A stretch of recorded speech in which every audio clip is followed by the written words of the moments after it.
দ্বিতীয় স্বাধীনতা লড়াই লড়তে হবে বিজেপি গভর্নমেন্টের বিরুদ্ধে।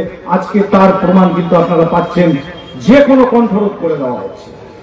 যখনই অত্যাচার বেশি হবে তখনই বগাবত হবে। ইতিহাস বলছে অত্যাচার যেখানে বগাবত ওখানে। সময় চলে এসেছে, শুধু সময়ের অপেক্ষা আছে কবে এই বিজেপি গভর্নমেন্টকে কি করে আমাদেরকে উৎখাত করা যাবে। আপনি যার খাচ্ছেন তারই গুণটা গাইবে। আমরা দেখেছি অনেক জায়গায় প্রচার করতে যে মা বোনেরা দাঁড়িয়ে আছে, একদম দাঁড়াচ্ছে, কি কি আপনারা কি দিয়েছেন? কিছু পাইনি আমরা। যখন আমরা বলছি ঠিক আছে লক্ষ্মী ভান্ডারটা পেয়েছেন, বলছে সবাই পেয়েছে, তো আমিও পেয়েছি। আপনার বাচ্চা কিসে পড়ে? বলে নাইনি। সাইকেল পেয়েছেন? ও তো সবাই পাচ্ছে, আমিও পেয়েছি। আপনি রেশন পাচ্ছেন? তো বলছে সবাই পেয়েছে, আমি পাচ্ছি। এই ধরনের যুব প্রশ্নের উত্তর সম্মুখীন হতে হয় আমাদেরকে। কেন যাদের খাবো তাদের করবো না কেন? আমাদের মধ্যে বলেছে যার আপনি খাবেন তার করবেন। বিগত টাইমে আমরা ইমাম মুয়াজ্জিমদের সঙ্গে বলেছিলাম যে আপনাদের একটা মোটামুটি রেশন থেকে শুরু করে আপনাদের যে একটা ভাতা দেওয়া হয় সেটা যেটা দিয়েছে, তো তার প্রতি আপনাদেরকে কৃতজ্ঞ থাকা উচিত। কিন্তু কিছু কিছু জায়গায় কৃতজ্ঞ থাকেনি, আপনারাও জানেন আমরাও জানি। সেই জায়গায় কি বলা যায় বলুন? আল্লাহ তাআলা বলেছে আপনারা যার খাবেন তার করবেন। নমস্কার বন্ধুরা, আমার নাম ধ্রুবজ্যোতি সরকার। ভোট আসার আগেই তৃণমূল নেতা মন্ত্রীদের মুখে লাগাতার কুকথা। ছোট বড় মাঝারি সব নেতাদের মুখে হয় হুমকি নয়তো সতর্কতা। এবার ইমাম মুয়াজ্জিমদের নিয়ে বিস্ফোরক মন্তব্য তৃণমূল নেতা তথা মালদা জেলা পরিষদ সদস্য বুলবুল খানের। তার বক্তব্য, যার খাবেন তার গুণ গাইতে হবে, তার প্রতি কৃতজ্ঞ থাকতে হবে।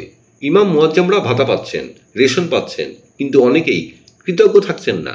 যার খাবেন তার গুণ গাইতেই হবে। তিনি মমতা বন্দ্যোপাধ্যায়ের প্রকল্পের কথা বললেন ঠিকই, কিন্তু প্রধানমন্ত্রীর যেসব প্রকল্প বাংলার মানুষ উপভোগ করছে সেই প্রকল্পের ব্যাপারে কিছু বললেন না। তিনি ইতিহাসকে মনে করিয়ে আরও বললেন, যেখানে অত্যাচার হবে সেখানে বিদ্রোহ হবে। সেই ইতিহাসই দেশ বিভাজনের জন্য দায়ী কারা সেটাও বলে। 1946 সালে কলকাতায় সাম্প্রদায়িক দাঙ্গা, বাংলাদেশে মৌলবাদীদের অত্যাচার, ইদানিং মুর্শিদাবাদ, মালদার মোথাবাড়ি। অত্যাচার কাদের ওপর হয়েছে আর কারা করেছে সেটা সবার জানা। আর সেই অত্যাচারেরই প্রভাব নয় তো যে বিজেপি দিনের পর দিন শক্তিশালী হচ্ছে, কারণ ইতিহাস তো সবাই পড়েছে। যখনই অত্যাচার বেশি হবে তখনই বগাবত হবে। ইতিহাস বলছে অত্যাচার যেখানে বগাবত ওখানে। সময় চলে এসেছে, শুধু সময়ের অপেক্ষা আছে কবে এই বিজেপি গভর্নমেন্টকে কি করে আমাদেরকে উৎখাত করা যাবে। আপনি যার খাচ্ছেন তারই গুণটা গাইবে। যাদের খাবো তাদের করবো না কেন? আমাদের মধ্যে বলেছে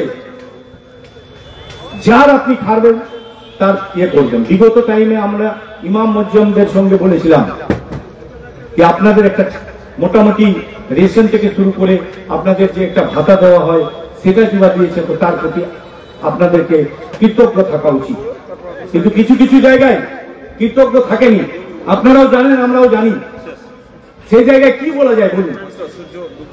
আল্লাহ তাআলা বলেছে আপনারা যার খাবেন তার করবেন।